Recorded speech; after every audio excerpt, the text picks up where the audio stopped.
So let's go ahead and create a creative process for you as a beginner. So let's assume that your friend has asked you to help her film her wedding. Don't forget, this is a very important day in her life. So you've been called upon, to take on this job. And remember, like we said in episode 1, we're working for free. We're working for exposure. So in case you haven't seen that video, you might want to go and check it out. We are working for exposure. So the first thing you want to do is lock down the date, right? Lock down the date and ensure that it's not clashing with anything else that you've got to do.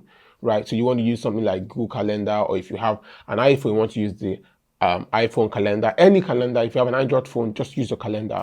You write it there and you lock that date so that nothing else is clashing. The next thing you want to do is have a sit down with your friend. This could be called creative consultation or whatever fancy name you want to call it, but I would say creative consultation. Go and meet your friend, sit down with her and ask her, what is her idea for her wedding? What does she want this her dream wedding to be? Right? What is the mental picture that she has for her wedding? She'll then tell you what she thinks, right? What is the kind of music she likes? What is the look and feel? What is the theme for this wedding? How does she want to come out?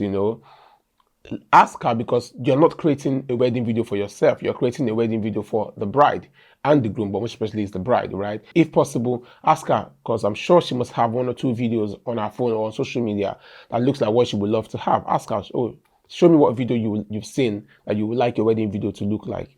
That gives you an idea of what our expectations are. Now, your job as a creative person is to take that expectation and surpass it.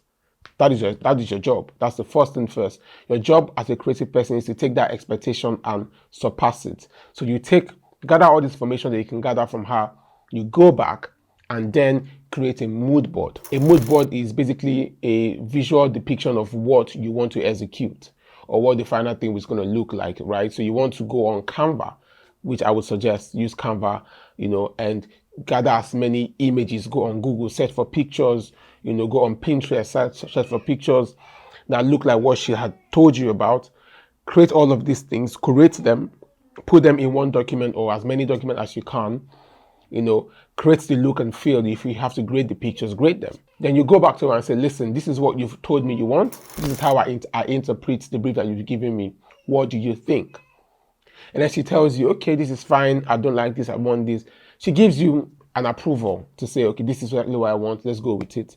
Now you have a brief, technically, from your client. Now you've created a mood board that's also providing you visual clue of what you need to create, so that, you're not overwhelmed by the event and all the, moving parts that an event brings. So you know what you want to create because you have a mood board, right? You're just going to follow your mood board through.